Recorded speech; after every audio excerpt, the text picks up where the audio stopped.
What's going on, everybody? Welcome back to another edition of Living Blessed the Podcast. I'm your host, Joevan J. Palmer, and as always, we got special guests sharing transparent and vulnerable moments. I got no other than my good friend, Mrs. Jamie K. Tindal, on the podcast. Hi, Jamie. Hey, Joevan. How are you? I'm doing well. Good. We are live from North Carolina, Durham. Bull City, to be exact. Listen to y'all do a little thing. Well, I can't with my We got wine too, y'all. So no, none of my friends are alcoholics. We just like drinking wine. Just a little PSA for anybody who's out there judging us. Judge away. So Jamie, tell the people about yourself, where you from, all that good jazz, and what you want them to know about you. My name is Jamie Tindal, of course. I'm from Spring Lake, North Carolina, which is a small town right outside of Fayetteville, North Carolina. I currently live in Durham. Also work with a nonprofit as a corporate and engagement specialist, working with special projects in corporate companies. I'm very involved in my community, and I met Joevan when we were at Winston State University. First of all, you don't never call me by my real name. Joevan. Don't get brand new because we on camera. Joevan J. Palmer. All right, continue. I won't cut you off again. I think that's it. That's it. Okay. So, we've known each other for, this is my 10-year graduation. So, did we meet my first came to Winston? I don't think a semester after, or was it my second year? It might have been the second year. Yeah, because my first year I didn't do work study. I met y'all during work study. Mm-hmm. Yeah, when I was quote unquote the angry kid. I wasn't that angry. I was just mad loud. You just look real angry and mad at the world, Joevan. I was just tired, and then y'all just come in there and disrupt my peace because it would just be myself in there working, Mr. Howard and Candace, and sometimes Shalee when she was in there when she was not working doing something else. Mm-hmm. So and then y'all come up there and visit Shalee, and I'm like, what's all this action going on? I was like, why? Oh, so you was jealous? I wasn't jealous. I was just like confused at like why all the action was up there and never come to the back. Okay. And then y'all used me for my printing services. So it was like, Yep. yeah, like we're for damn. We had a lot going on. A whole lot. So yeah, you was very beneficial to that. See, I was So used. it was only right that you got involved with us. So Jamie, I'm asking a lot of personal questions. Don't you do it? Got felt it coming. So let's talk about childhood. Let's talk about little Jamie. Little Jamie. I remember seeing a picture. It was so cute. I've always been cute. I didn't say you wasn't. I just said your baby picture was cute. The one I saw. Oh my God. It's gonna be a long podcast. So go ahead. Let's talk about little baby Jamie. So Spring Lake. Did you wait? Because you have roots in Jersey. Yes. So are you at any point in your life did you live in Jersey? And then just like when I was a baby, I stayed there briefly with my mom. So you were literally born in Spring Lake. No, so I was born in Philadelphia, and then I moved to North Carolina with Spring Lake with my mom because her brother was stationed at Fort Bragg Army Base. Mm-hmm. So that's what brought her down to North Carolina. Okay, so let's talk Philadelphia for a little bit of what you can recall. What was it like? So how long were you in Philadelphia? Till I was like 3. So you don't recall anything from Philadelphia. Okay, so we're gonna fast forward then to Spring Lake. What was outside of your uncle being stationed down there? What brought y'all down there outside of that? That was it. Oh. Because my mom and my brother and her brother, they didn't grow up together. They actually grew up with different family members, and so.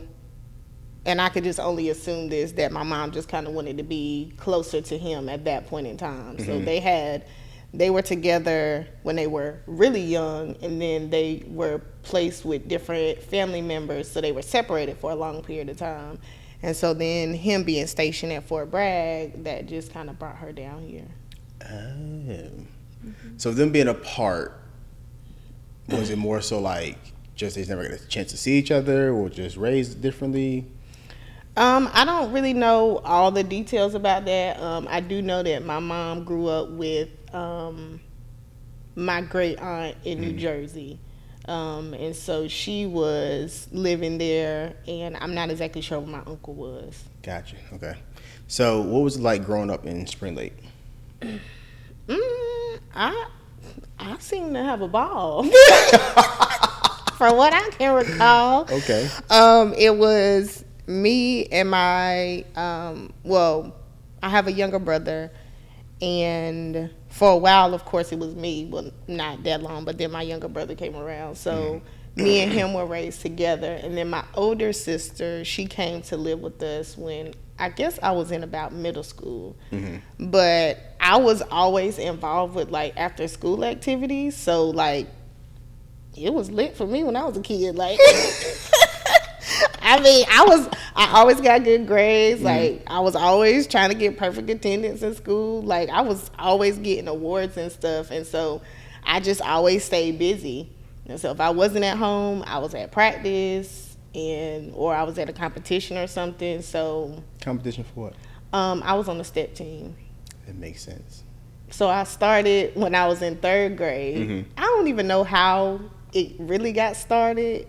It was in a gym class or whatever, and then it just stuck with me through high school. So you've always been involved in something. Just that was it. I don't want you to think I was no athlete or nothing. I'm not talking about athlete. I'm talking about like, because when I met you, you were of course in CLMC, and you were the president.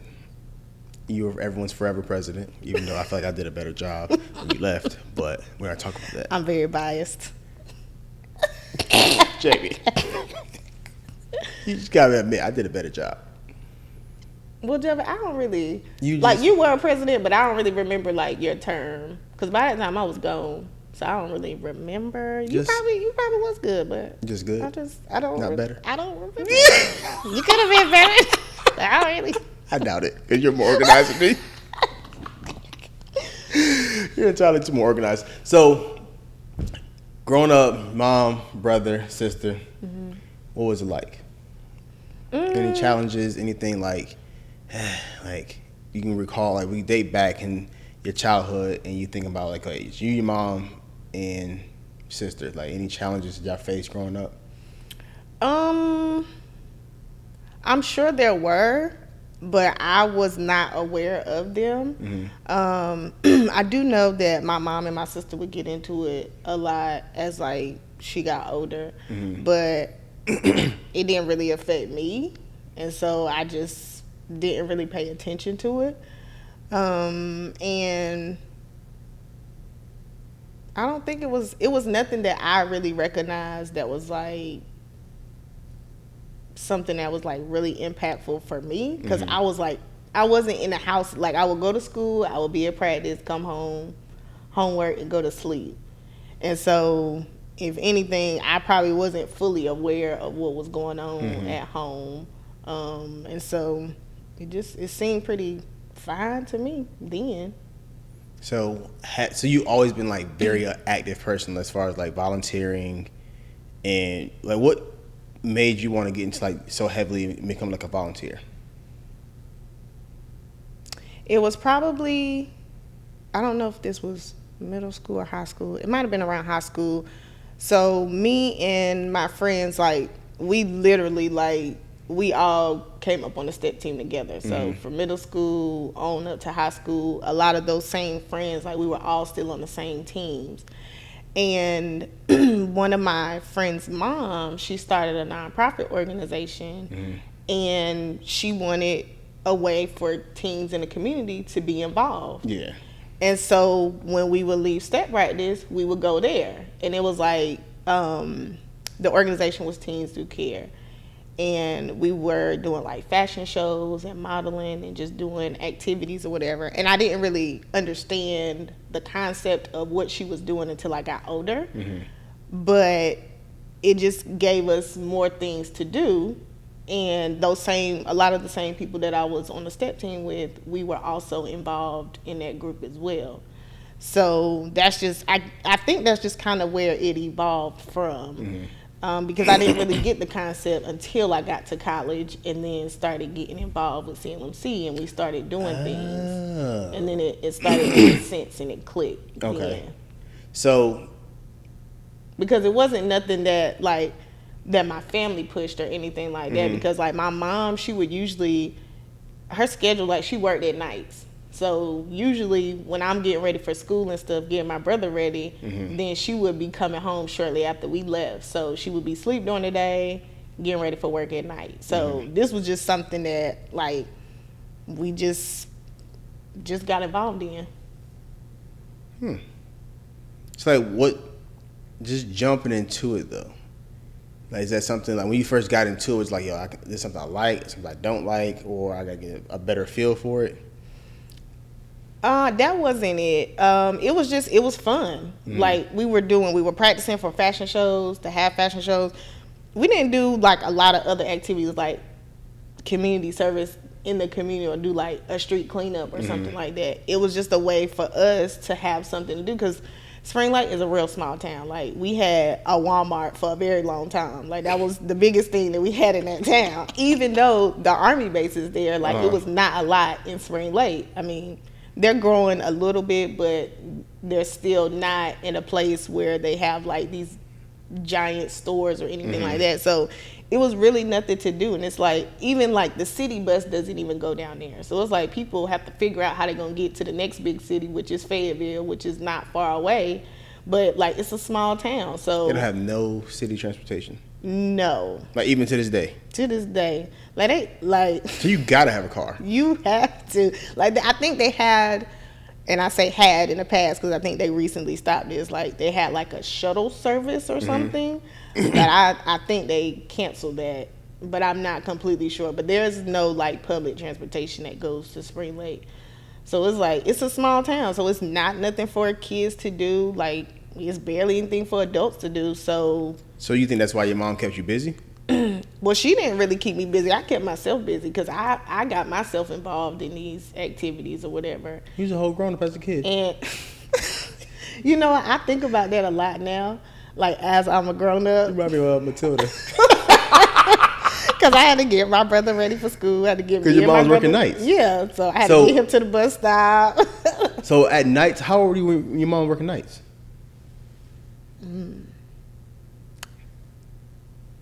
I was probably in elementary school because we used to walk to school. Oh, you was a whole grown up for real. That's why you're so responsible.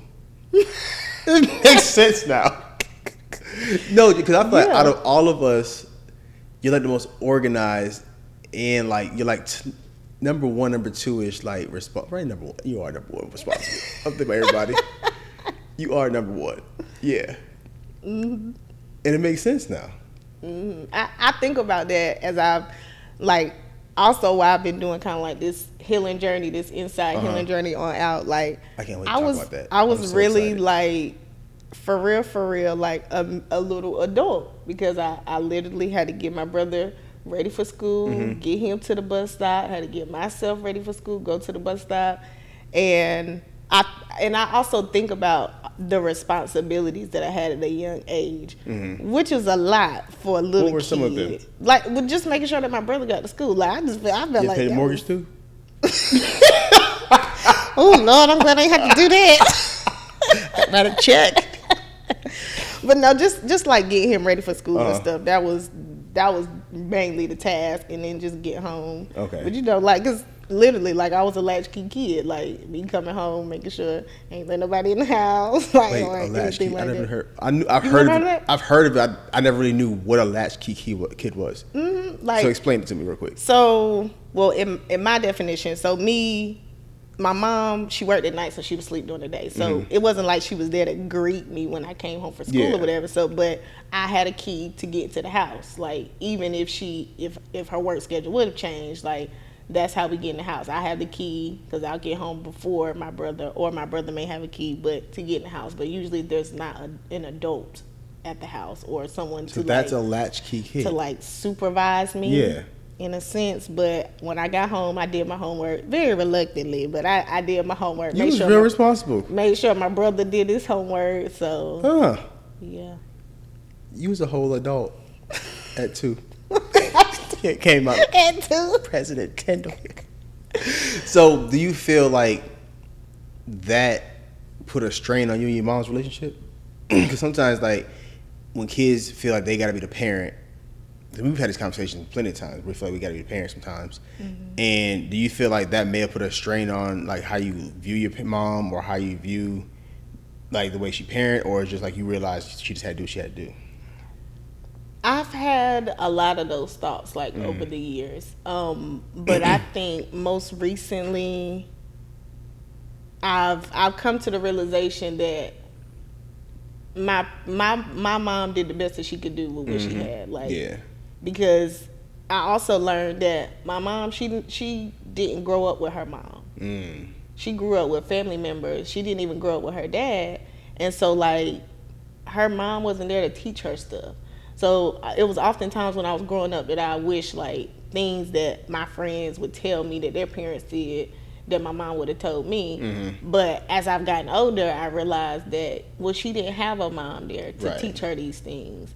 And so, she may have had, like, these other adults in her life, but it may not have been as receptive, because it's like you have a different relationship with, like, your mom or dad. And so it may come off different from a different adult, but she didn't have that parent. And I just recently learned this, like, within the last year and a half ago. Oh, word. Yeah. And so I didn't know that until recently, which made a lot of questions and things that I had in my mind make more sense. Yeah.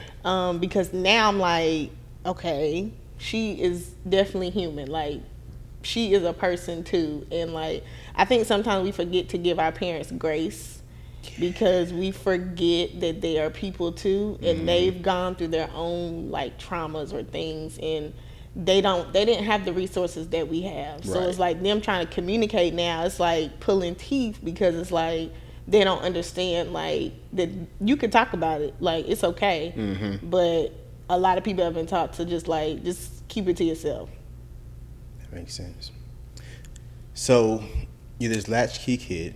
I'm 34 years old, just figured out. I've heard it so many times, and I don't think I've ever questioned, like, yo, what is a latchkey kid, or, like, want to look up what a latchkey kid was. So you're coming home every day, doing your homework. There's a lot of responsibility. You have to make yourself do your own homework. But I think I was pretty good. Like, I bet you were. I think, like, by the time I got to, like, high school, I was, like, over it. Like, I was just doing enough to stay on the step team, really. So that was your motivation. Yes, that was my motivation. But when I was in, like, elementary school, I was all with school and all that other stuff. So, but yeah. Okay. So what were the challenges of, like, in a sense, raising your brother? Because y'all super close. I wouldn't say that we are super close. I feel like we've gotten closer over the years. Okay. But I don't know if there were any challenges. Well, okay, I'll take that back. I do think, because, like, I was always, like, out at practice or like gone, I think that was a challenge. And I think when my sister had my oldest niece, that was probably a challenge for my brother. So I don't necessarily think it was a lot of challenges with us, but I think it might have been, like, when a new baby came into the house. Like, when the new baby came into the house, what was, like, the atmosphere like? You know what? Was like, did your brother get a kid out of here? In middle school. So I didn't know what an auntie was. Like, I just knew that this new baby was here. Like, I didn't know what I was supposed to do. I was supposed to have responsibilities. Right. Like, I mean, I would watch her sometimes, but I didn't really understand what it was. But I think, and I haven't talked to my brother a lot about this, but I do think that probably was, like, difficult for him, because he was still young. Yeah. And then this new child is in the house who is now getting the attention that he would have gotten. I would think that would have been hard for him, but I don't think it was. I didn't really know what to do, like, because, I mean, she wasn't like my sister. Right. She was my niece, so I'm like, I didn't really know what to do. But I do feel like she was always with us. Like if my mom took us somewhere, it was like me, my brother, and my niece. Like we was always together. And it's so funny because we have like pictures, well, recently that have kind of resurfaced. Like when my grandfather passed away, like he had pictures that we sent him, and a lot of the pictures of us younger, my niece was in there. Like she looked like she was our sister, like you know, in the pictures. What's the age difference between your brother and your niece? Maybe 10 years. Oh, okay. Maybe. Okay. No, it might be like 8 or 9 years. And you, in a sense, like that's like your. So does your niece call you like auntie now, or does she call you Jamie? She called me auntie. Okay. Continue. Yeah, but I don't think. With me and my brother, I don't think there was like a lot of things. Cause mind you, like I wasn't in the house a lot. Like after school, like once I was doing step team, which was generally like year round, cause like we were always going to competitions and doing things. So I was always busy doing something. So you've been busy your whole life, Jamie. Your whole life you've been busy. Now that you say that, yes. Seriously. Like because I was like, I really don't know how I met you for real. And this is like for real busy. Like I ain't looking busy. No, like, I'm doing stuff. I'm doing we mastered that looking busy. Every time I'm working the bit, that's the first that popped in my head. Like, am I busy for real, or am I looking busy? Right. Can that can. Or walking fast. When you walk fast, people you look busy. Yep. So you've been pretty much been busy your whole life. And do you feel as if you've never slowed down?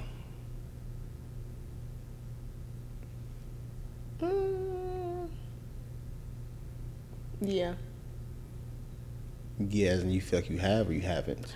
I feel like I've done it both ways. Like I do feel like I have slowed down. And I do kind of appreciate the pandemic for that. Okay. I really do appreciate the pandemic for that. I mean, I know everybody got love-hate relationship with the time, but I really do appreciate it because sometimes I feel like I'm obligated to be places, or I feel like I always have to be doing something. But I'm like, look, if I don't want to do something, or if I'm just tired, I'm just not going to do it. Now, what got you to this space? Because in college, well, I kind of want to go back to our college days first before I ask this question. Okay. So I'm going to come back to this question. So, college, shout out to WSSU, the best HBCU out there. Whoop, whoop, whoop. Ran proud all day, every day. We don't got a hand thing. We do. What is it? It's this. When did that come about? 'Cause I don't remember seeing that. I wasn't there when this happened. That was after us. Yeah. That don't count. Oh, well, it wasn't nothing there while we was there. What made you choose Winston? Or did Winston choose you? I would say Winston chose me. So when I was in middle school or high school, so like you said, I have always been busy. Yep. And people have always like put me in like programs and things like that. When I wasn't doing step team, I was in Upper Bound. I started off in educational talent search. What's that? It's kind of like it's a weekend program, and they do like tutoring, and they offer tutoring services, and then like at the end, like they take you on a trip or something. It was through Fayetteville State. Oh. And so they had kids from different schools part of this program, and we would do tutoring, and they would also like have lessons to teach us like about science and math and things like that.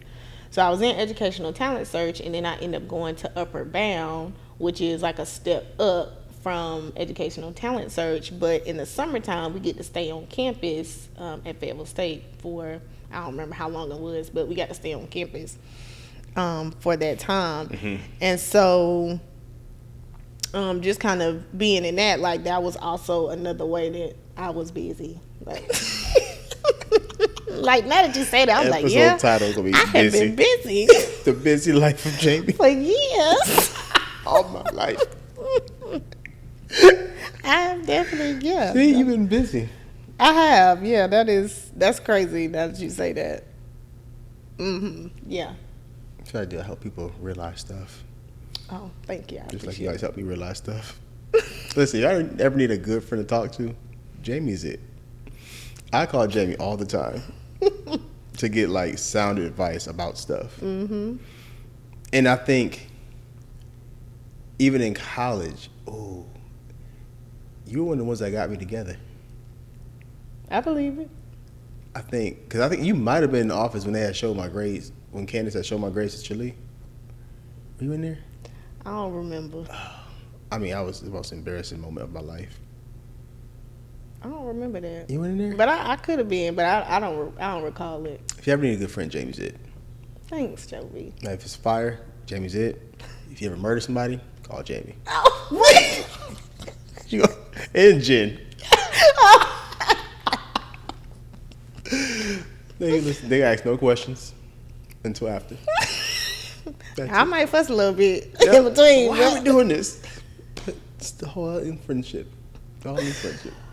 So, in college, and then you say you've been busy again through high school, through Upper Bound. Mm-hmm. And you're in this program and you're going on this journey of Winston finding you. Mm-hmm. So continue. So in Educational Talent Search and Upper Bound, we would do college tours. Mm-hmm. And I didn't necessarily want to go to Fayetteville State because I wanted to get away from home because I had been doing these programs and I just wanted to get away from home. Like, small town, I was like, it got to be more out there. And so I never really had Winston-Salem State as like my top choice. But for some reason, I wanted to go on a tour. Like, not many people had talked about Winston-Salem State to me. Mm-hmm. And later, I learned that a lot of my family grew up in Winston, and a lot of them went to the Teachers College. So, and I didn't find that out until after I started going to Winston. But it was just something that just kept urging me, like, I wanted to go. Like, that was really the only school I wanted to go to. And nobody had ever told me anything about it. I think my science teacher might have mentioned that she went there, but I didn't really know a lot about it. But I kept asking them if we could go on a tour there, and we finally went, and I was just like, that was like the best tour of my life, and I wanted to go there. And so, of course, they had like the open house where they had like the football game going on, and they have like the band and stuff playing early in the day. But after that, I was sold. I was like, I want to go. This is the place that I want to be. I didn't know anybody that was going there but then I later did find out that a few of my friends were going there. But I was like, this is where I wanted to go. So even without knowing that friends are going there, you still wanted to go? Mm-hmm. I was scared. You had to be. I was scared. I was like, did I really want to go? Like, is this where I really want to go? But I was like, yeah, and it's not like my mom didn't, I wouldn't say she pushed me to go to college, but because of the programs I was in, like, that's what they were pushing. They was pushing us to choose colleges, and it just made sense to go. So that's where I wanted to go. Like, I got accepted into a few other schools, but that's not what I wanted to do. That's not where I wanted to go. So what was it about Winston that said, this is it? It was just after that tour. Like, I just had such a great time. I liked the campus. It wasn't as big as a lot of schools that we visited. It was that's just the place I wanted to go. Winston really wasn't that big. It's like the perfect size campus. Because, and then when I toured, like, of course, like, Foundation wasn't there. Yeah. Gleason wasn't there during the time that I think they started building it, like, maybe the year before I got there, because when I got there my freshman year, it was up. So I don't think when I went on that tour, it was there. I can't remember, though. I'm not completely sure. But it was, of course, it wasn't a lot of buildings that were there. Because you got to Winston 05? Okay. Dang, I ain't come to 07. Okay, continue. So yeah, it was, I had such a great time. I was like, this is where I want to go. It was like nobody convinced me. Like, I was just like, the energy that I felt, I was like, this is where I want to be. That's dope. I think was it different for me? No, I think it was the same thing with me, though. I went on a college, I didn't get into Winston on my first try. So I took the SAT, And look, I barely got in. I was like, oh, Jesus on the main line. You was working with me. Liv's like, your grades are fine. The SAT score won't qualify you to get in. So she's like, you can go take it again. I said, I'm not taking it again. I said, what's my other options? She said, you can do community college. I said, okay, I'll do that and transfer in. But I didn't realize like that was end of our conversation. And I didn't realize that when you transfer, you make sure that you at a school that like pulls everything over. And it didn't happen for me. So what was it like at Winston? So of course I know from my perspective, but what is it like from your perspective, especially from like 05 to 07 when I didn't know you? I had a great time. Like my freshman year, I partied from Thursday to Saturday. Dang. Oh my gosh, I partied from Thursday to Saturday. Yeah, it was.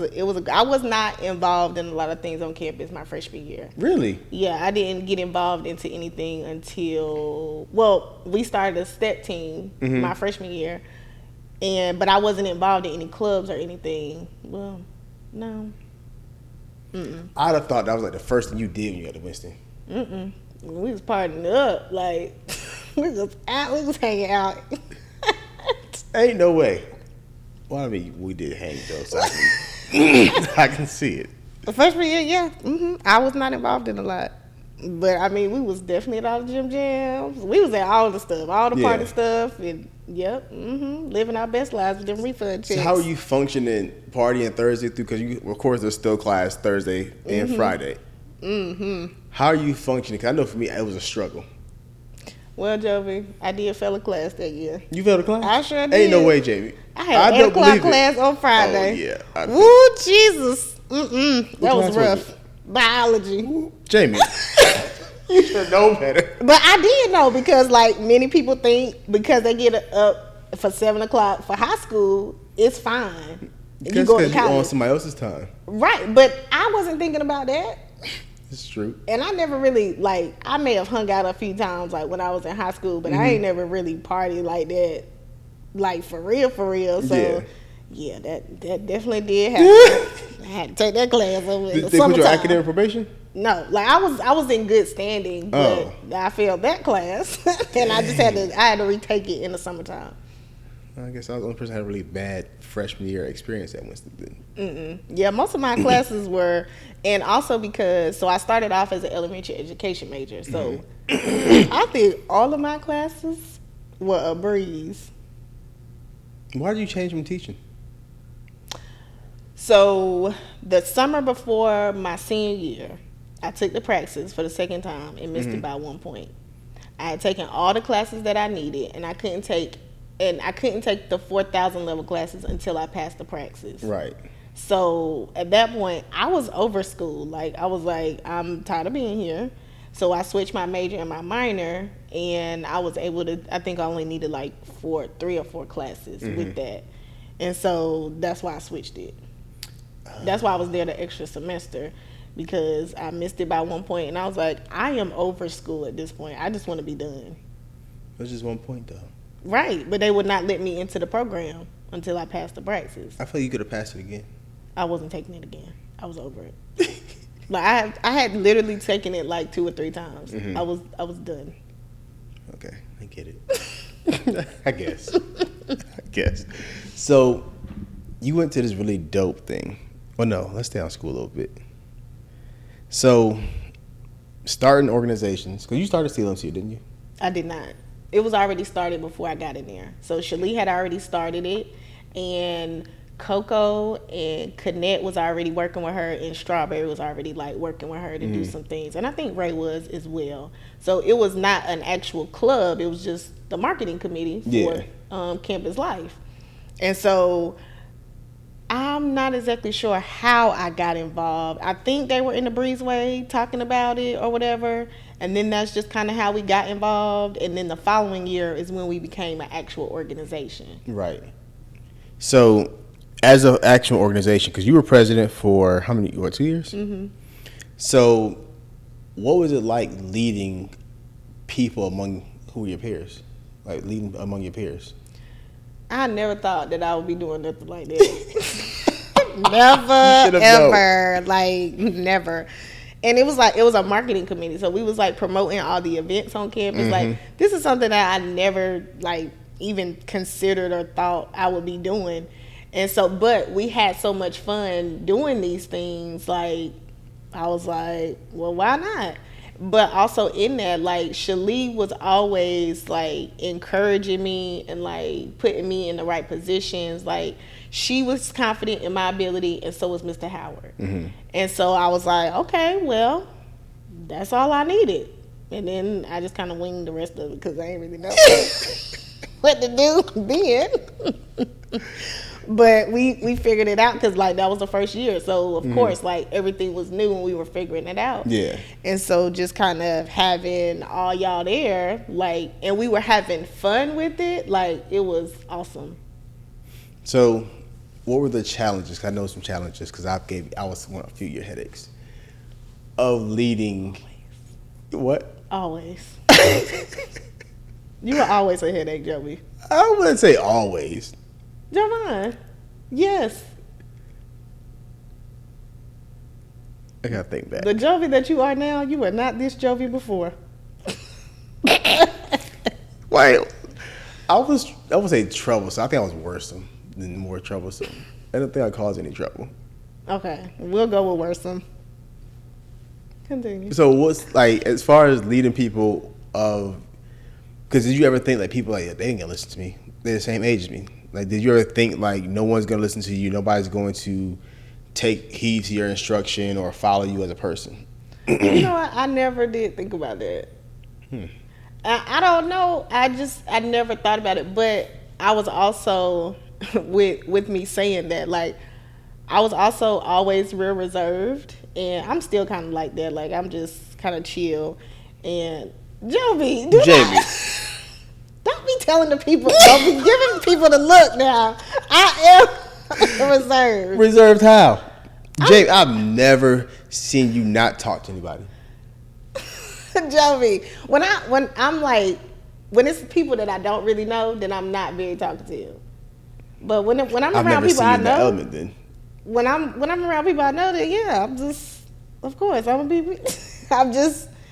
But anywho, prior to you meeting me, Joey, I was real reserved. Like, I'd never seen myself like leading an organization like that or leading that many people. Because like when we first started, we had so many people, but a lot of people just wanted to get in for a t-shirt. You know me, I won't give nobody a t-shirt unless they was putting their work in. You still owe me a t-shirt. I'm not gonna forget. You need to talk to Shalee about that at this point in time because they're not gonna recreate those shirts. Well, I'll make it myself. Go ahead. Yeah. But anywho, but yeah, I'd never seen myself like that. Because I was like, when I was in high school and stuff, like, I was real shy. And, like, I was real reserved. Like, I always had a lot of friends, but I was never, like, talkative or anything. Like, the person that you see now, like, that took a lot of growth and, like, just a lot of work. Because I applaud myself so much because I'm like, I've grown so much. And I'm like, I don't recognize this person, but I'm glad that I'm at this place because I've done a lot of things that I didn't think I would do, but being able to be in CLMC helped that because I never thought that I would have been doing that kind of work. And then just like having all of y'all there, like we were at these events till like 2 or 3 in the morning. Set up, breakdown, making sure these events was flowing. But it was fun because like you also in the beginning, like it was just a few of us before we actually started the organization. So we were still doing these things, the music in the Breeze way, like from 12 to 2. But then doing the organization, it was like, it was just fun for me to do. And a big part is Shalee because she was always like trying to make sure that we were good leaders and trying to make sure that we were like doing what we needed to do. So, as you're leading this organization, did we ever say what the organization was? Campus Life Marketing Committee. Okay. We're not going to do the chant. That's cool. We're not. As you're leading this organization and you're finding yourself leading people amongst your age, So you got knuckleheads like myself, Charles. Who else? Tyrell. I'm trying to think who else is giving you a hard time. OB. Broderick. Like, because I know there's times where you've gotten super upset and, oh, dang, she really mad. And you would storm out of a meeting.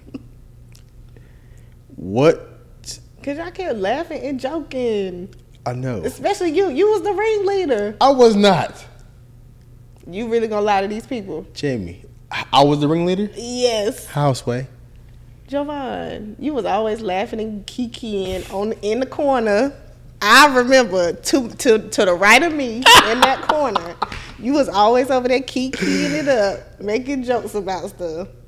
So what brought you back though? Like when you would leave, like because I never thought you were serious. The first time you said, "Joe, I'm leaving. If y'all don't stop talking, I'm gonna leave." You're like, she ain't going nowhere. And you got up and left. And I was like, she really left. What's going through your mind as like coming back? Because I know for me, like that, if I had to deal with people over and over like that, I'm out. I honestly don't know. Like, I have no idea. Like, I don't know what I was thinking in that moment, but it was just like, y'all was just doing too much. Like, trying to have this meeting, and y'all just kept laughing and joking. But I don't know what I was thinking in that moment when I left, and then for me to come back. I have no idea. I just know I did. I was like, yeah, she not coming back, y'all. It's over. We lost her. Maybe I just needed a break. Clearly. I don't know. So now that we've gone through like college, you graduated, what was it like after college? I know for me, I got depressed after I graduated because career just wasn't, I think for me it just wasn't what I expected it to be. Because I felt like, oh, I did all this work in college, it should be easy for me. When they see my resume, it should be easy for me to get a job. What were your thoughts after graduating college as far as going into the career field as an adult now? I didn't know what I was going to do. Really? I didn't know because... I'd have thought you'd had your life planned out, Jamie. Well, I did. Like, my plan, like, I had wanted to be an elementary school teacher since 3rd grade. Like, that was my thing. I was going to be...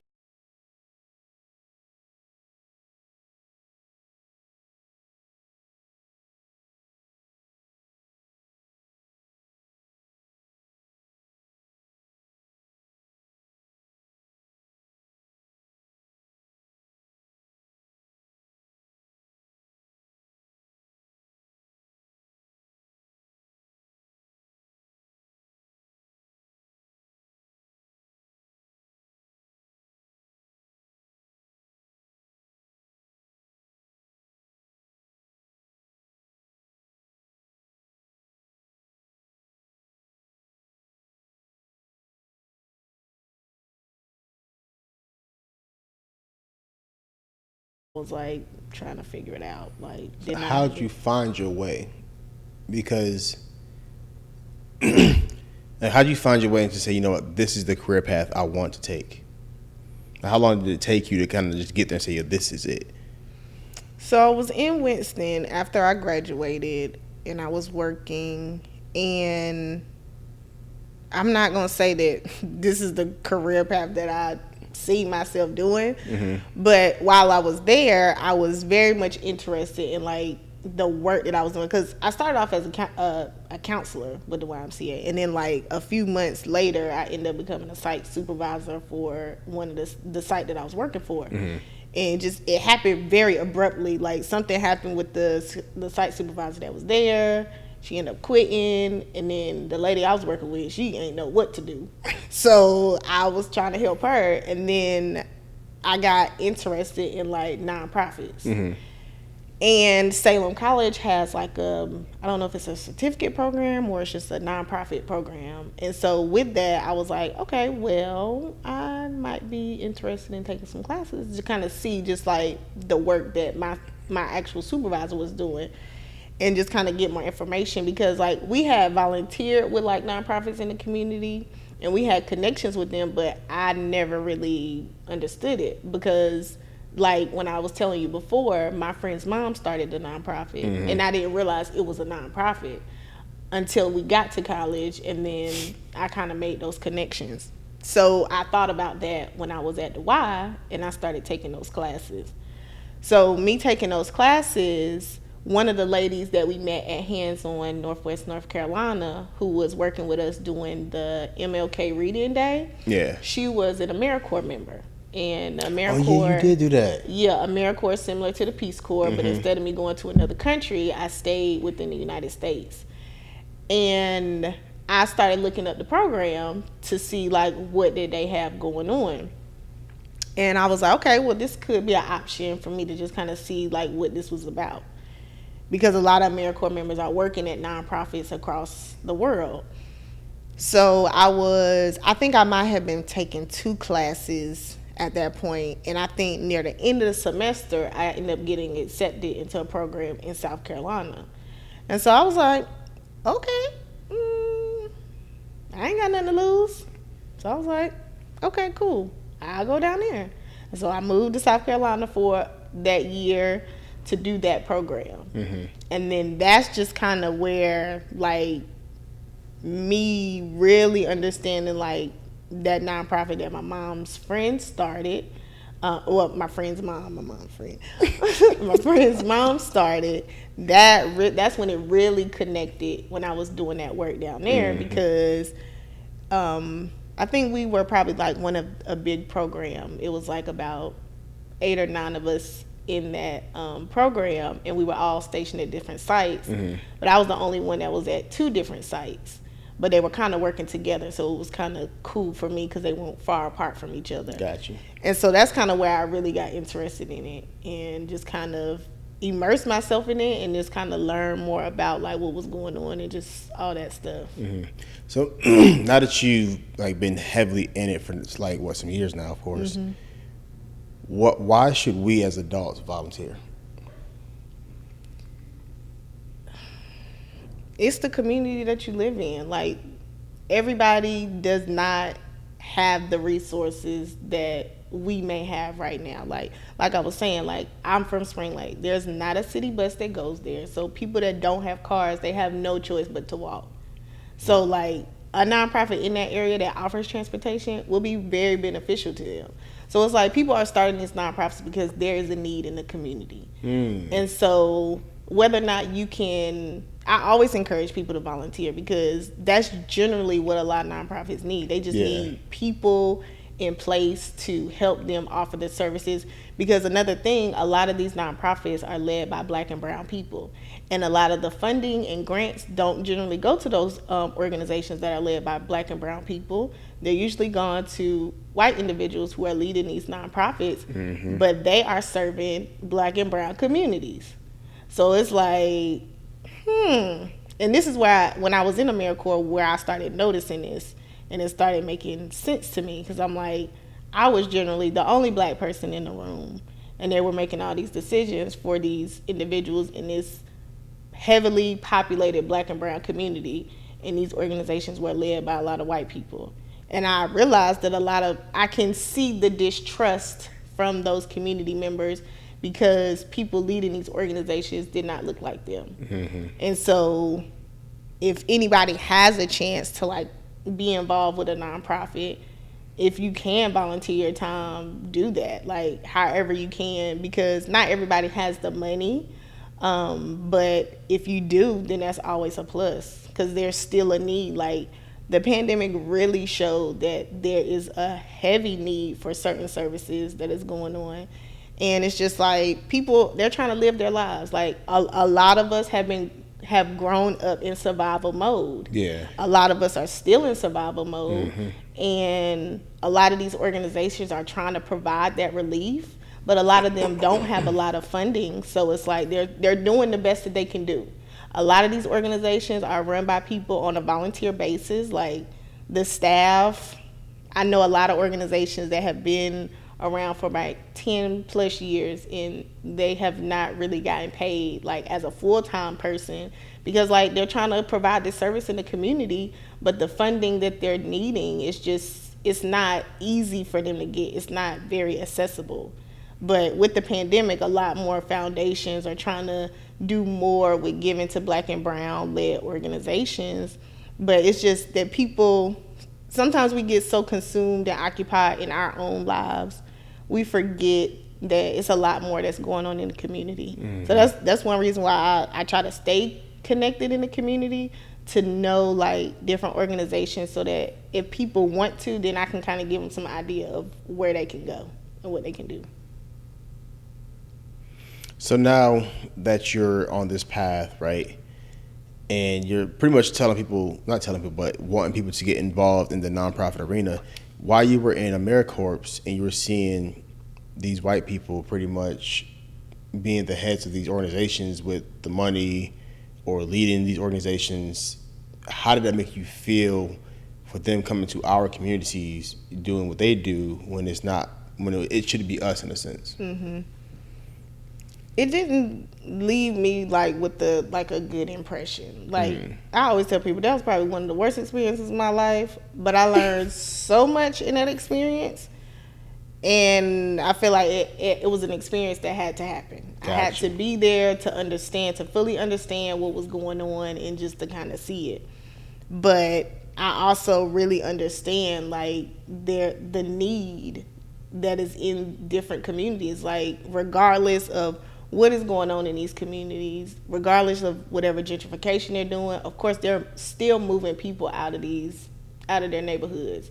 And like there are still things that are going. There are still kids who are not eating.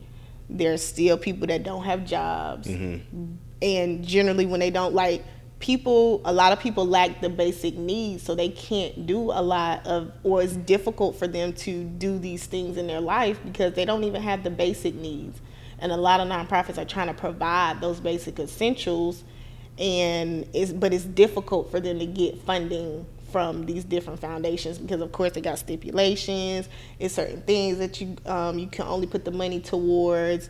A lot of them don't have the bandwidth or the people in place to help them follow through with the funding, so it's difficult. Yeah, gotcha.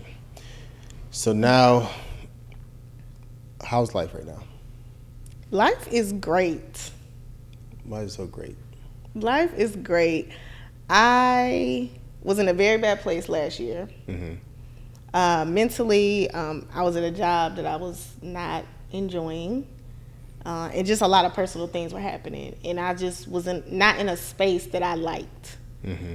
And so I made a promise to myself and God that I would take this time, started at the beginning of this year, I would take this time to whatever I needed to do to work on myself and figure out what is it that I need to either change or I need to do differently, mm-hmm. or just kind of find the joy in my life or the happiness, and then just make those changes so that I can be in a better space. So what did you do to get in this better space? So at the beginning of the year, I said that I was going to make sure that I talked to God more. Okay.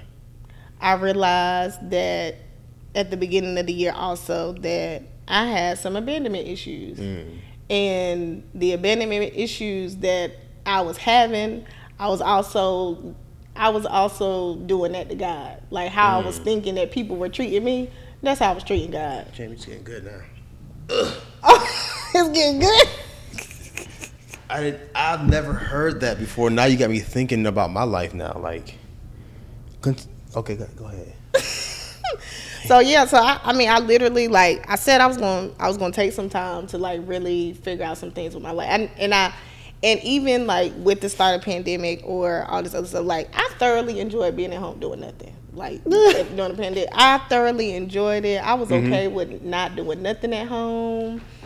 But it wasn't until this year I was like, okay, you know what? I got some work that I need to do, and I need to be serious about it. So I was like, I'm gonna make sure that every day I talk to God, like for real.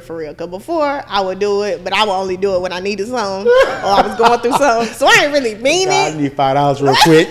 I'm going through a lot, God. I know I only come to you when I got something going on, but it's me again.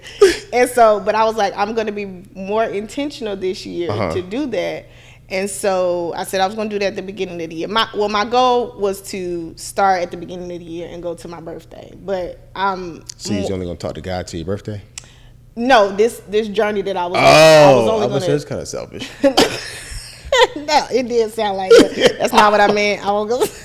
But the journey that I was on, like the work that I needed to do, I wanted to give myself a goal. Like I didn't want to say I was just going to just do this forever, because I wanted to make sure I was holding myself accountable. So I wanted to say I was going to do it till my birthday. But the main thing I wanted to do was talk to God.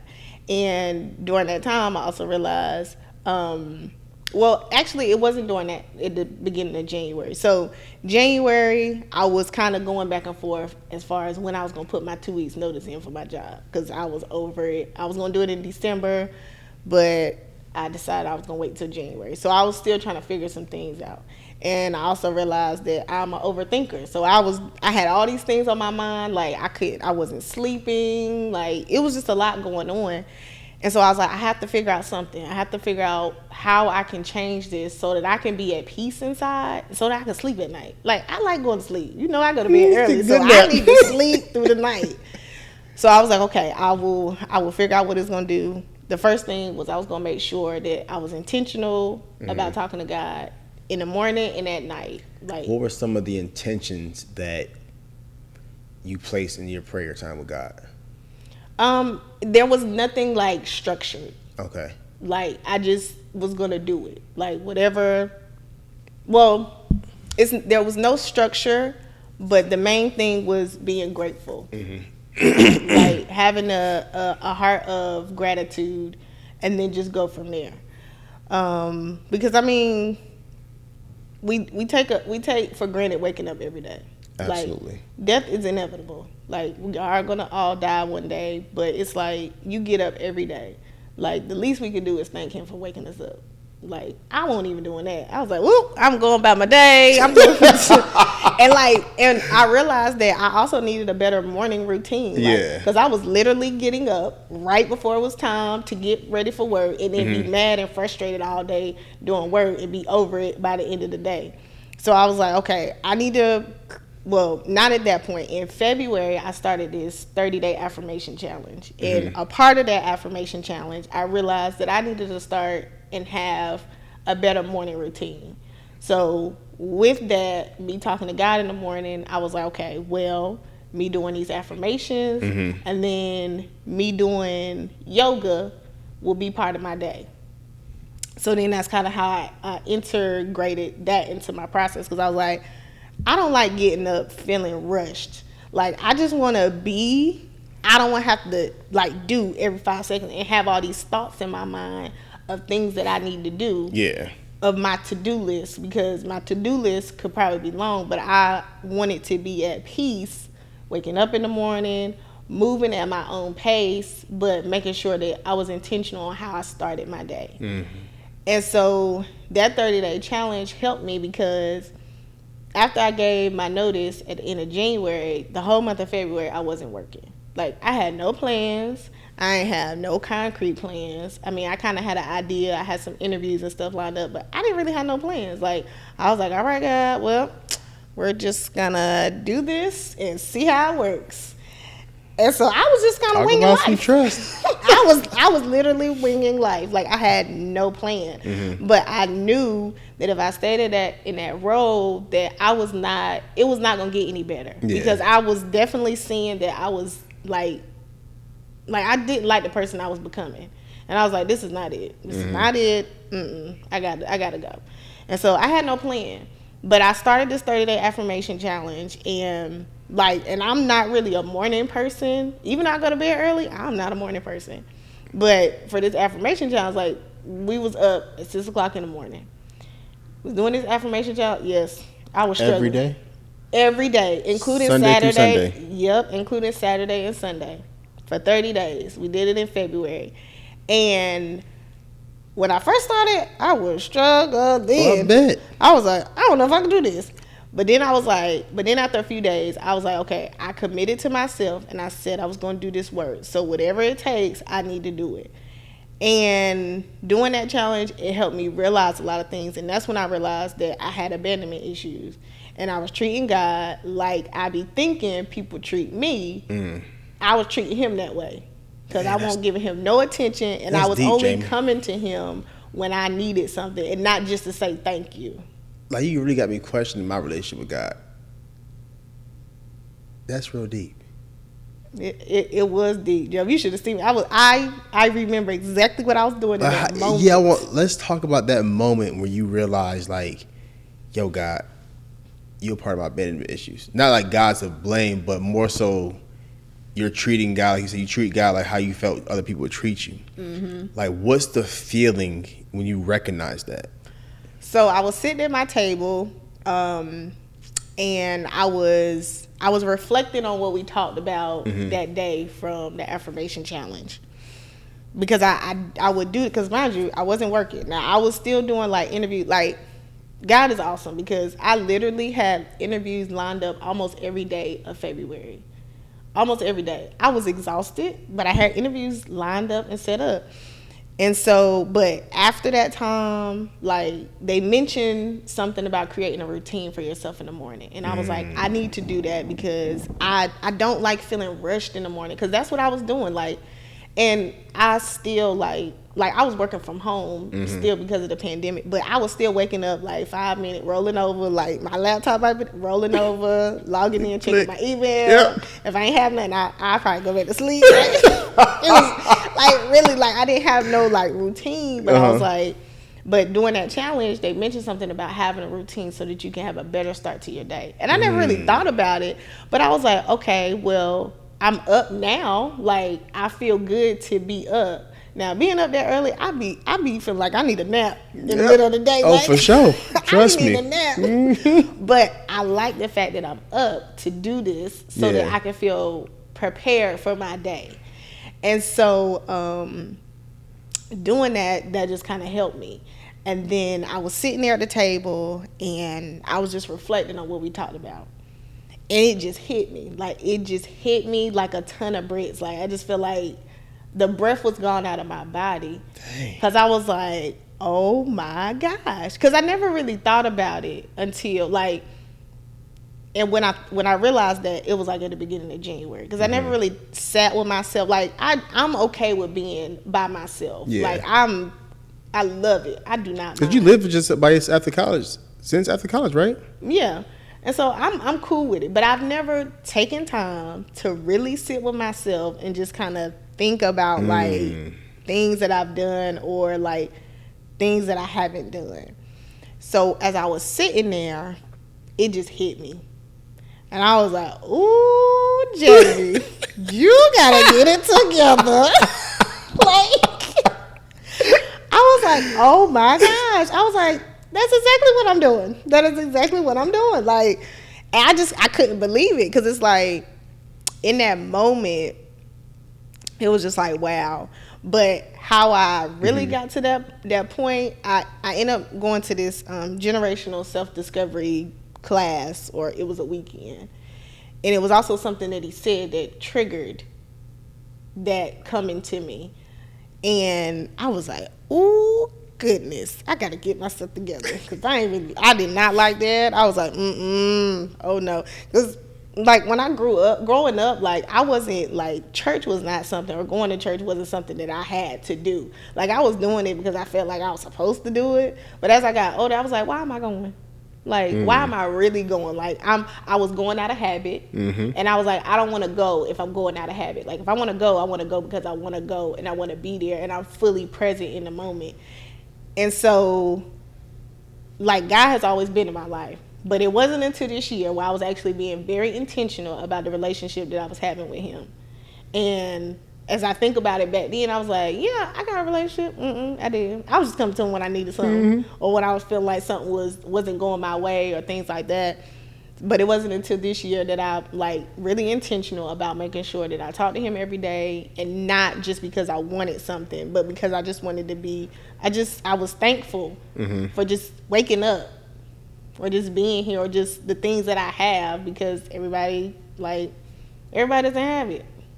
And so that's kind of how that realization came. It hit me like a ton of bricks. I was like, good God. Like, Dang. Ooh. You kind of got me stuck a little bit. I was stuck too, Joey. Because, like, you saying that, it helps me. It doesn't help me. It takes me back. Not even take me back. It takes me to my relationship with God. And I'm asking myself, am I being intentional, or am I treating God how I feel like people are going to treat me? Like, that's a lot to sit with. Mm-hmm. Like, having to sit with that, and then especially because God be playing with us sometimes. I feel like God be playing with us. Because God gets you, like, when you by yourself. Mm-hmm. When you really by yourself, and when you really in this moment, that's when God will get you. Mm-hmm. And I feel like that's about to happen to me. It's about to happen to me. Ooh, it's coming. So when I call your phone, and I might be crying, just know what's up. So you mentioned abandonment issues. Mm-hmm. Where do you feel that stems from? From my parents. In what way? And I've had this conversation with my mom, which, like, we having these grown-up conversations. They tough, ain't they? But, yeah, because I never really thought about it until this year. And so, like, I told you, like, me growing up, like, my mom was at work at night and I was at home during the day. And so, like, I was getting my brother ready for school. Like, my nickname that my mom calls me is Mommy. Because she said I'm just always kind of taking care of people, like you said.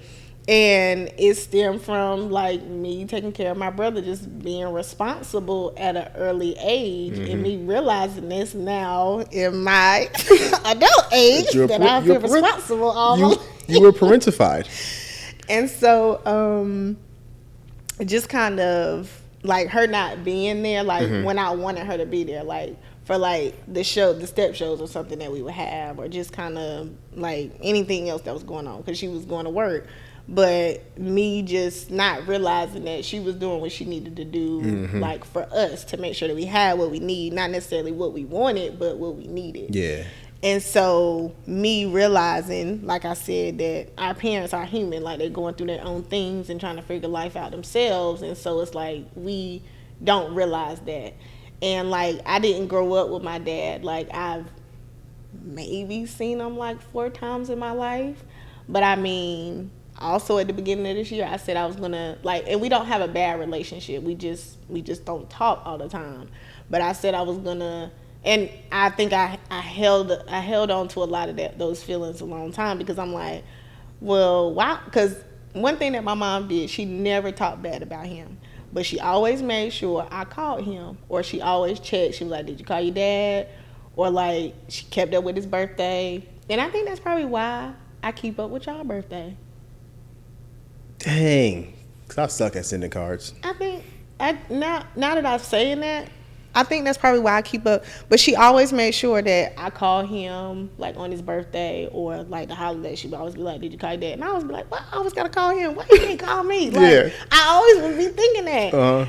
And I'm like, okay. But as I've gotten older, I'm just like, okay. Like, they have had their own struggles in their life. And it hasn't been until recently where I've actually asked these questions about, like, how they grew up, which makes everything make sense now, because now I understand. And I'm like, but I had all these questions, and I just kind of had all this, I think I had a little anger built up, like, because, like, my dad was never there, but, like, he always sends me a card for my birthday. Like, if he don't do nothing else, he sends me a card on my birthday. And so your dad always sends you a card, and you're always... Yep. Wow. All the time. Like, I don't recall a day that he's missed. Like, if he don't send nothing else, or if I don't talk to him, he always send me a card for my birthday. And, like, we don't talk all the time, but I have taken the initiative, just a part of me growing and healing, to just kind of talk to him or call him more to check up on him. I mean, it's a lot more frequently than it was before. It might have been before. It's probably like every few months. Now I try to do it. I try at least do it twice a month, maybe. But I try to be more intentional about that too, because I'm like, he's getting older. Like, it's my dad regardless. Like, he didn't do anything bad to me. I just had certain feelings towards him, but a lot of what he was going through, like, when he was, like, a younger adult, like, that was his life. Like, he was still trying to figure it out. And then, like me now being an adult and understanding like he had his own figure it struggle. out. Yeah, he's trying to figure it out too. Like, cause I definitely ain't got life figured out now, so I know he ain't had life figured out then. And then knowing that both of my parents, like they lost a parent, like when they were younger, like life definitely was a little difficult. So just making them more human, giving them more grace, and just kind of not being like a brat about it. Like life is short. Yeah. Anything can happen. And so I don't want to feel like I have any regrets, but I also want to make sure that I'm putting forth my best effort so that I can be filled with joy and happiness, because I can only control what I do. I can't control what anybody else does. Like, and that's that's another thing that I had to learn. Like, I can only control what I do. I can't control what somebody else does, what they say. I can't control any of that, just what I do. So coming to that conclusion as an adult, because that's one of the hardest conclusions to come to as an adult with your parents, is the fact of them doing the best they can do. I feel like, did you ever feel like they could have done any better before the realization of they done the best that they can do? Like, how did you get past that part of it? I think what really helped me is when I went to the generational self-discovery class. Like, thinking of myself in their shoes. Gotcha. Like, the things that they went through, and then them trying to combat that at this age, but not having, like, the resources that we have now. Yeah. Or just having those people in place to talk to, and just kind of allowing them to be who they are, and then not feeling like I need more from them, because like people can only give you what they have at the capacity of what they have. Like you can't force somebody to give you something that they don't have. And it's like, you can, like I said, you can only control what you can do. So if it's something more that you want from them, then you need to talk to them and let them know. And also with me taking that class, like I had some conversations with my mom that I never thought I would have, like, because one thing that they shared with us in that class is about 95% of the things that you learn is before the age of 5. Or the things that impact your life happen at such an early age. And so we've never had those conversations about like me growing up at that time, because I can really only recall like when we moved to North Carolina. So anytime before that, I don't really remember that. Right. And so, and I didn't really think that like nothing traumatic happened to me or anything like that. It's just, I just don't recall it at all. And so those are just conversations that I had with my mom and my dad. And like they were open and honest with what they shared with me. So it's just like, dang, like they had a whole life before I was born. And like they experience some things, and it's just like we don't realize that until we like have those conversations with them, and we just allow them to be human as well and not think about them as our parents but just people too. So how was it having that conversation? Before even having a conversation, what was it like mustering up the courage to have that conversation? Because having a tough and brutal conversation with your parent, it's got to be like the most nerve-wracking thing ever, right? So what do you feel like, how did you like encourage yourself to say, Mom, Dad, we need to sit down and have this conversation, we need to talk? Like, how did you do that? I think it kind of happened early in the pandemic, because I was I don't know, I think I might have been trying to work on a family tree or something. I can't remember what it was. But I started asking my mom questions like about how she grew up, like, cause I realized like she never talked about it, never. And so I was like, well, okay, because by this time like we was like knee deep into the pandemic, and so I would go home to check on her because like she stayed by herself, so I just wanted to check up on her. and just kind of visit her a little bit because and just kind of be there, even though she was going to work and I was working from home, so it was easy. And so I just started asking her questions, like, how did you grow up? Like, I'm just asking questions. And so I think when I got to this next phase, like, I was comfortable with asking her stuff because she was like, she didn't really want to say, but she was like, well, I'm going to tell you. And so my dad, he is an open book. He be ready to talk about, I am like so serious. He was so ready to tell me everything. I was like, okay. I'm glad you called me.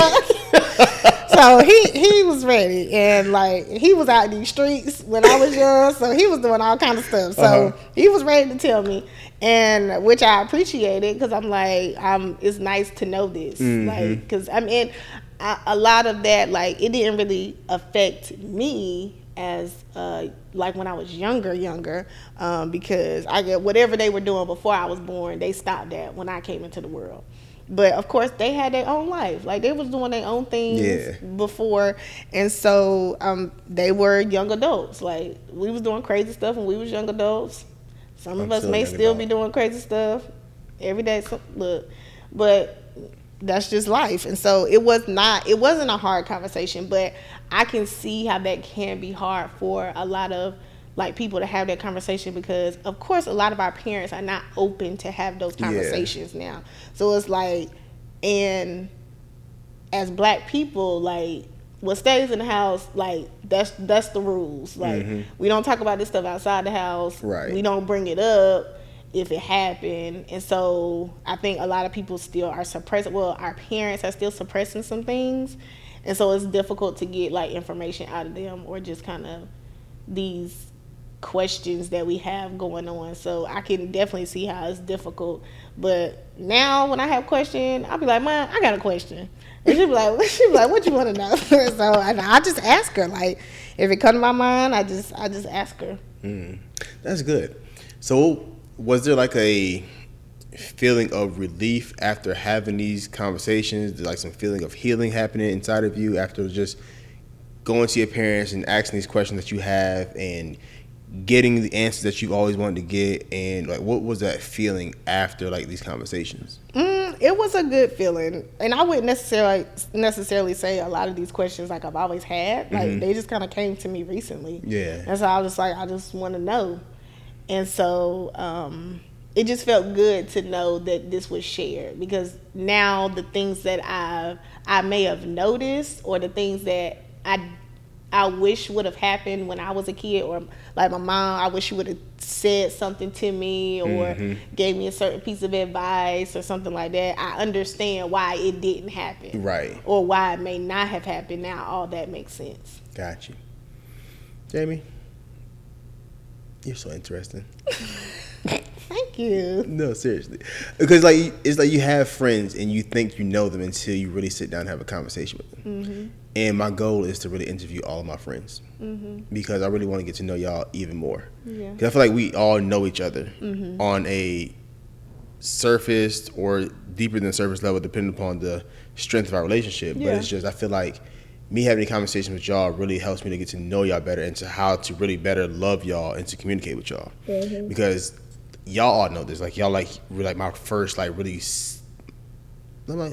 second group of like solid friends.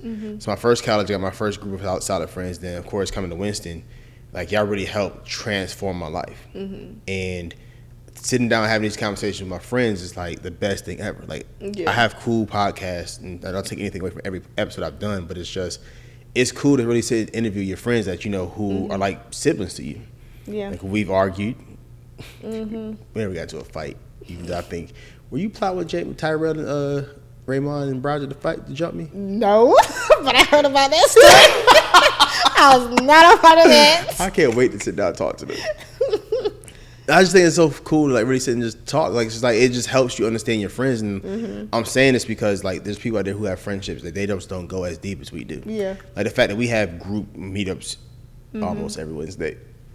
Something like that. But it's still good though, because like it helps us hold ourselves accountable. It helps us find out what's the need of our friends, because there's times where we could be going through something and life is just happening and we don't know.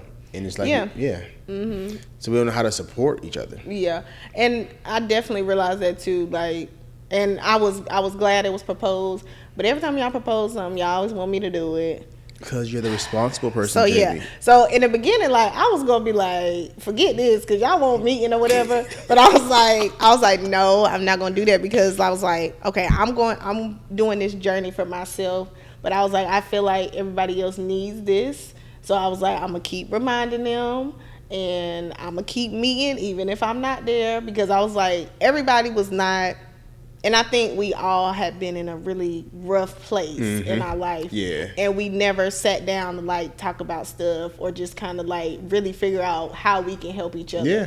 And so I was like, okay. Then I missed 2 times. I was like, God, am I going? Okay. I was like, God, I'm going to keep doing it. I'm going to keep having the meetings, because somebody may need this. And I'm like, these things are just kind of happening in my life. Like, literally, I'm telling you, after all those interviews I had, I ended up getting 2 job offers. Like, things were just falling in place. And I was like, I want abundance for all my friends. Like, I want everybody to be in this place of joy and happiness and get everything that they want. Yeah. Everything that's in their heart's desire, because we deserve it. And it's like we hadn't really been having these conversations. Like, a few of us like one off and stuff, but never as a group. Right. And so I was like, okay, I'm gonna keep doing it, because we need to have it. Like, we need the support regardless of what we're doing, because life is gonna life, and we're not gonna like it all the time, and we just need to make sure that we are in a place where when whatever it is that we're asking for comes, that we are ready and prepared. And the crazy thing is, like, since we've been doing it, like, really great things have been happening. Have been happening. I don't know what's going on. Okay. It's like something in my nasal passage. I don't know what that means, but My allergies, all this pollen inhaling. oh, potent. I know, I gotta find my inhaler. But like, great things have been happening, and had you had not started that, I don't think it would happen. I just think it wouldn't happen as fast as it's been happening, or we wouldn't really have. It would have happened at some point in time, but Right. it wouldn't have gotten together. Right. Quickly. And it just has us looking at life just totally different as individuals and as a group. So I don't know, we've been talking about this for the longest. I'm gonna make it happen. We need to have a group trip, a group cabin trip. Just like surrounded upon, of course, the fun that we always have. Yeah. But even just to celebrate ourselves as adults. I feel like we don't celebrate ourselves enough. You know, we've turned up all together. We've graduated together. We've, traveled together. But I just feel like really want everybody to come together and just really just be there to just celebrate each other. Yeah, and I think that's important too. And I think another thing that I try to always make sure that we do, like, even if we haven't reached the big goals that we want, like, what small wins did you make? Because it's like, whatever steps we're taking, whatever strides that we're making, like, it is gonna lead to whatever it is you're working on. But I mean, of course, it only happens if you're gonna put some work into it. But still, celebrate those things, because we don't take time. Life is happening. And we don't take time to, like, be still or just kind of be in the moment. That word again. And that's one thing that I'm trying to also work on, is being more present and being more in the moment. Like, if something is happening, like, it's a good thing. Like, it's working with us. Like, everybody deserves to win. Let's celebrate everybody. Let's celebrate all of those small wins, because they will become big wins. We just got to make sure that we are putting forth that work and that effort, but we still are supporting each other. And one thing that my holistic doctor told me, she was like, if you have your friends, like, use your friends, because they are there supporting you. So just use them. And so I love the people that I have in my life. I love my friends. Like, we have a good time, but it's like everybody brings something different, and it's always something that's needed. I agree. Well, Jamie, thank you. You're welcome. For carving up the time for me. Of course. Thank you for being open and transparent and vulnerable. I saw you was going to cry, and I'm playing. So we'll do a quick commercial real quick, and then I want you to close us out with a word of wisdom. Let people know where they can find you and all that you have going on. Okay. All right. So this episode is sponsored by the Embolden Institute. It's the only space that I know that is sending out daily messages of hope and encouragement You in my text community? Yes, they be on point. Yeah. I save it as yes, God in my phone. So when it come up, I be like, yes, God, okay. Oh, but that's funny. All right, that's new. I can't get my words out. All right, let me get together. So, the only place I know to send out daily messages of hope, encouragement, and affirmation. And the reason I do this is because it helps me. It keeps me responsible. It keeps me encouraged as well, because I have them texting myself too. Mm-hmm. Because you never know what words you need in that time and moment in your life.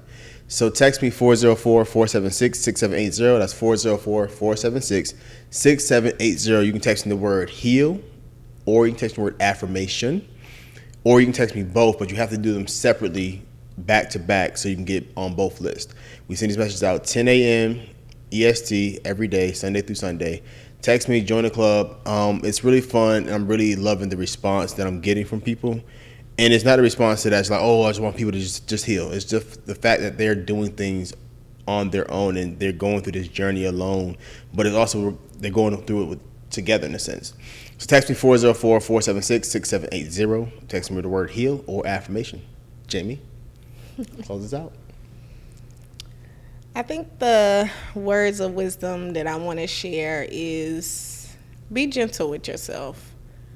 We are going through life, and life is passing us by, and sometimes we're not enjoying those moments. So being gentle, being present, whether that's with friends, family, yourself, but being present so that you can understand and just kind of sit with the things that are going on with your life so that you can grow, and just be open to abundance, enjoy, and just seek the happiness that you want. That was good. I like the whole be gentle with yourself. Thanks. I be hard on myself all the time. Yeah, we can be real tough on ourselves, mm-hmm. And it's like we also put, sometimes I've noticed, well, not I've sometimes, but I noticed that I put a timeline on myself for doing certain things. Yeah. And so it's just like, it's okay if I don't reach that timeline. Like, that is one of my goals, but if I don't reach it tomorrow, like, I'm still doing the work. Mm-hmm. So I'm going to celebrate that. And when I get there, it's going to be a real big celebrate. And if y'all want to know who somebody who wants to celebrate, Jamie's it. Jamie is the celebration partner. She lets you know 3 months in advance when her birthday's coming up. Yep. 2 months, and then 1 month, and then 7 days ahead of time. And I've been sending Jamie this card for 5 years, and I finally sent it. I think I sent you like, I sent you five cards. Yep, to make up for every year I missed. Let me just tell the people. What? I send my friends birthday cards every year. Joevan has been holding my birthday cards hostage for 5 years. I received all 5 of those cards last year. I'm very appreciative. And every year going forward, I really want to be like you and send out cards to my friends. It's just a way. I loved it when my grandmother sent it, mm-hmm. And I appreciate it more when my dad sent it. But I also want people to realize that, like, we made it another year. Like, we are here celebrating another. Like, if you don't get nothing else for your birthday, like, I'm gonna send you a birthday card. I'm about to do this. If you don't have nothing, if nobody tells you happy birthday or nobody gives you anything, I'm gonna celebrate you. I can always expect. I gotta give a new address. I can always expect a card from you and my mother. I know for sure every year, y'all the two people send me a card. Outside of the phone calls and the text and of course the Instagram mm-hmm. stuff, but the cards are cool, and I have every card. Aww. It's hard to throw that type of stuff away. I have awards from when I was a kid, cards, report cards. Mm-hmm. I finally got the unction, the strength to actually throw away my yearbooks. Because I didn't have to, like, it's just... Yeah, I'm real sentimental. I keep stuff like that, too. I think it might be at my parents' house, though. I just didn't want to take it with me because it was heavy. Mm-hmm. But, Jamie, let the people know where they can find you. And, you ain't talking about Purpose Solutions. I can still talk about that, too. Go ahead. Well, I can be found on Instagram at Jamie for now, JAMIE, the number 4 and now. I also have a business called Purpose Solutions where I provide consultation services for individuals who are looking to start a nonprofit or if they're looking to kind of revamp their volunteer programs, because that is one program a lot of nonprofits or organizations don't put a lot of energy into. And that's one of the most important programs that they have. And so being able to help organizations provide those solutions so that they can continue to get volunteers that they need and get the support they need, that's something that I offer with that. And on Facebook, I'm Jamie Tindal, JAMIE TINDAL. And I think that's it. That's all I'm placing at. Appreciate you, pimp. Thanks. This was fun. This was fun. Mm-hmm. I know you better now. And I'm sending you a card. Happy birthday. Yes. I hope I get on time this time. Was the last one last year? Wait. It was in July. It wasn't on the birthday? It was not on the birthday. It was in July though. I gotta do better. This year you gonna have it. All right. You have it early, but you just can't open it. Y'all heard him say that. You will. I'm gonna send you as soon as I get home. Right in the back. Do not open until July 11th. That's crazy. You enjoyed the same birthday? Yeah. I'm planning a big trip next year. Oh, damn, we do that big trip next year. Dang. Joevan, you ain't planning nothing. You will, but still. You already know. All right, y'all. That's another episode. We are out. Peace.